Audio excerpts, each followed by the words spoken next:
un autre. On peut s'inspirer des autres, mais puis l'amener à soi.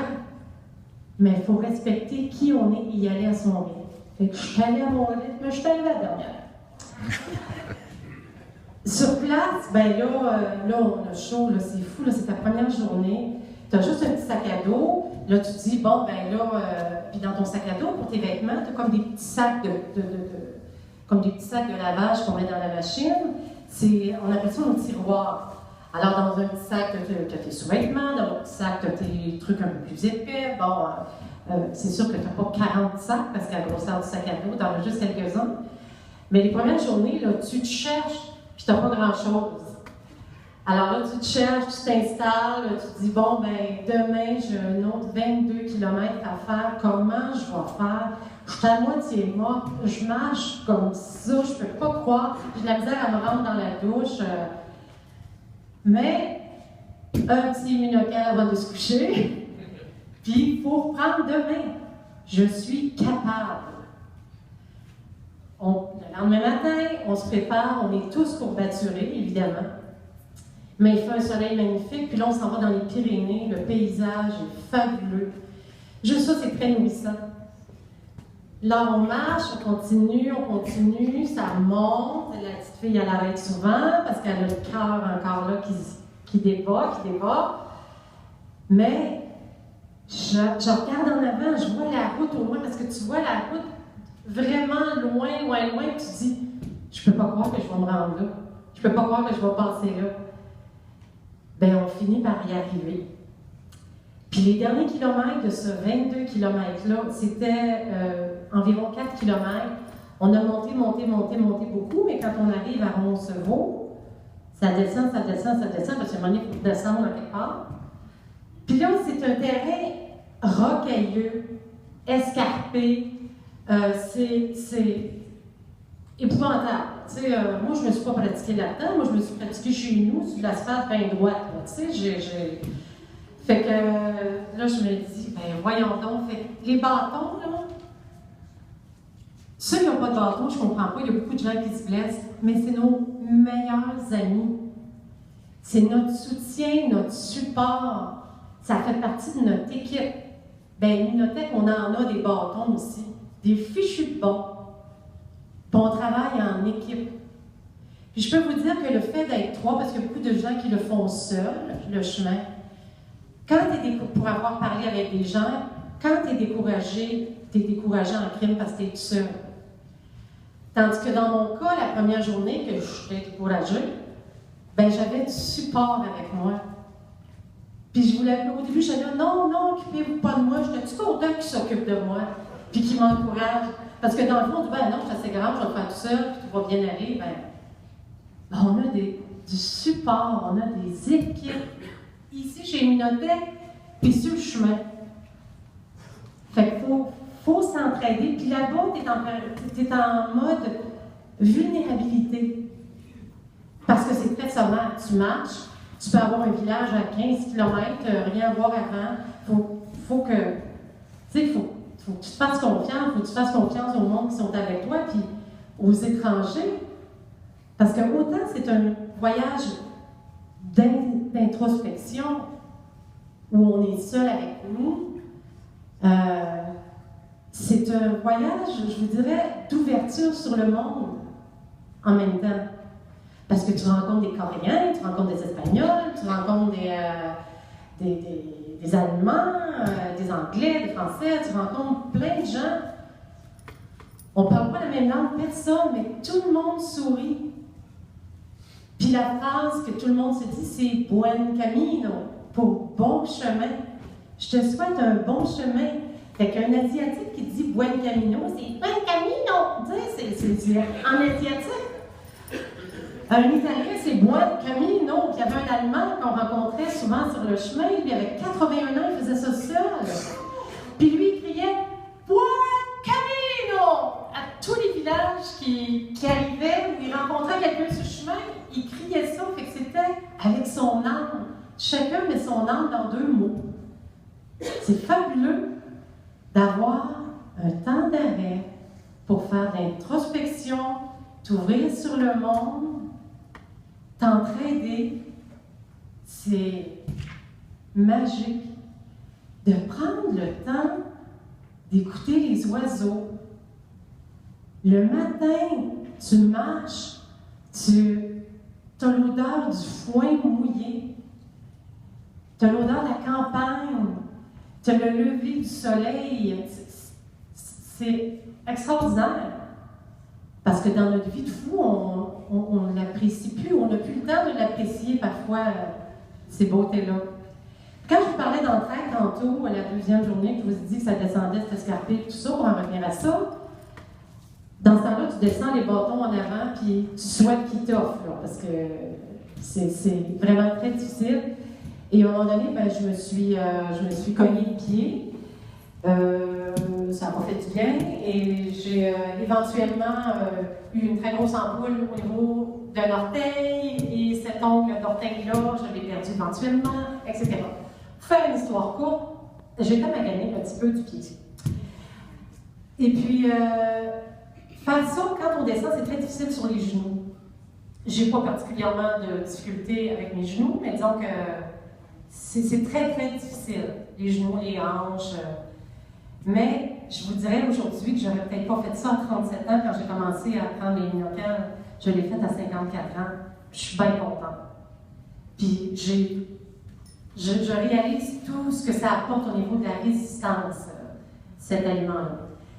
Alors, j'ai un problème de pied, j'ai un problème de genou. Là, on continue à marcher. Là, je me dis, il va falloir que je me mette un bandage parce que je ne voulais pas que ça dégénère.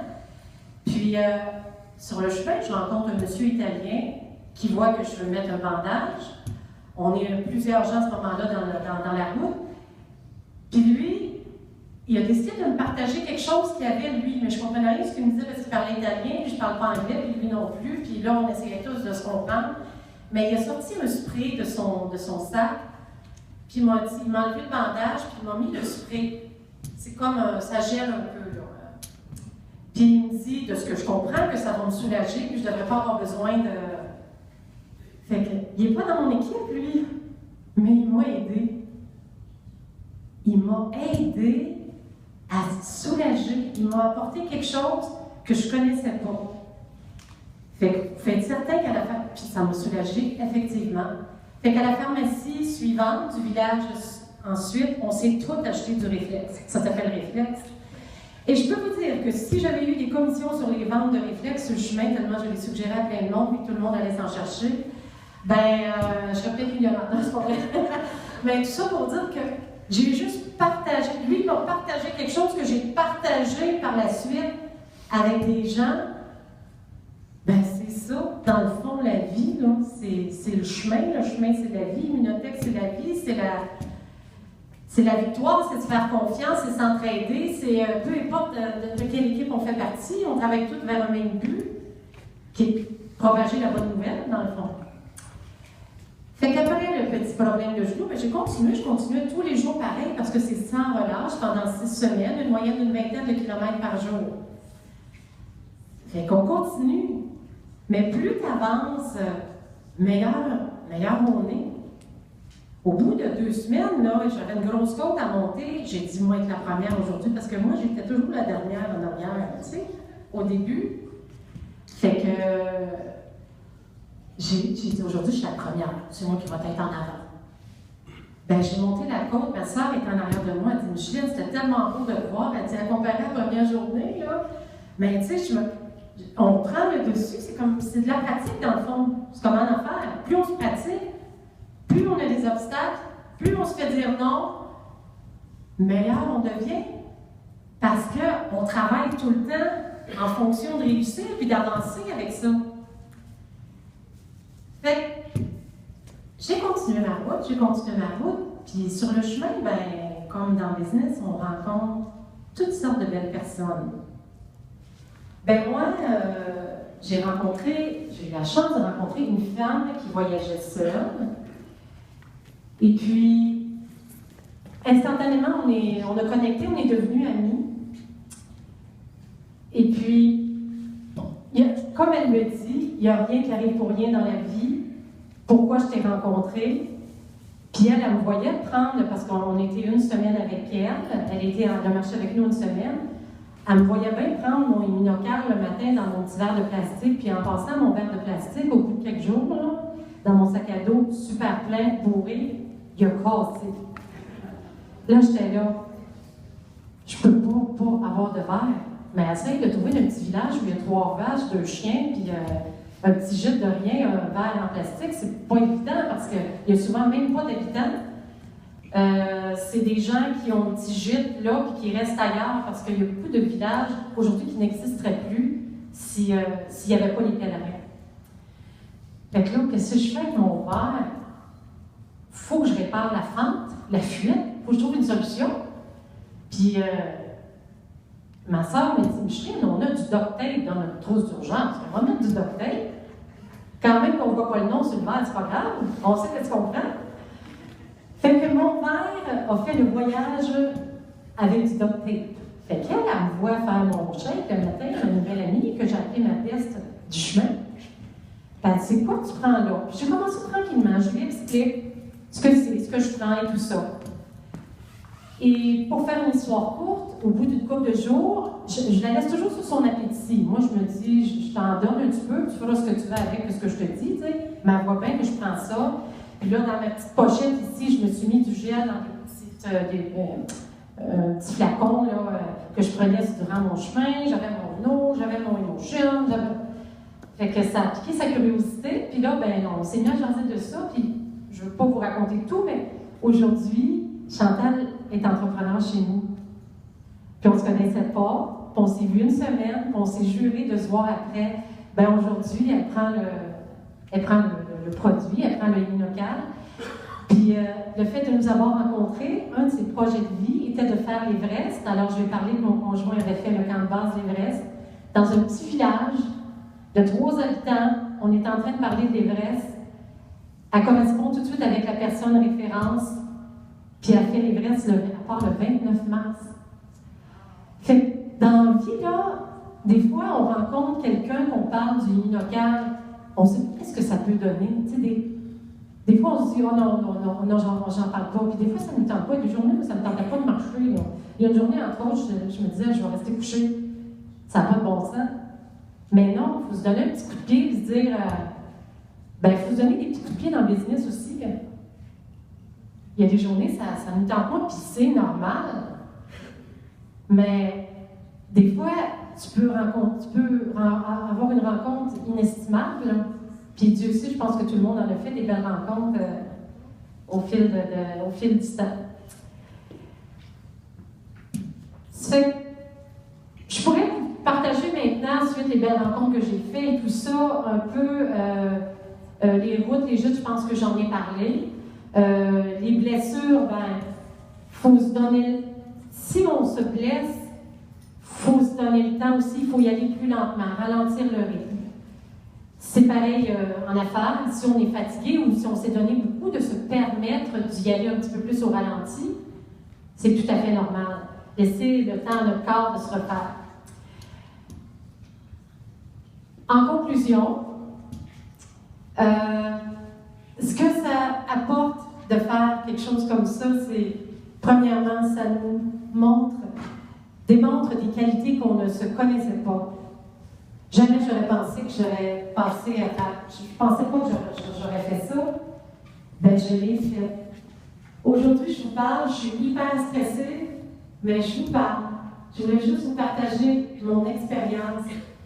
Ça fait grandir, comme une bibliothèque fait grandir. Nous apporte des choses, nous apprend à nous faire confiance, à s'entraider, à partager. Dans le fond, on est tous des pèlerins. On est des pèlerins chez l'Immunothèque, on est des pèlerins dans notre vie, on est des pèlerins dans notre famille.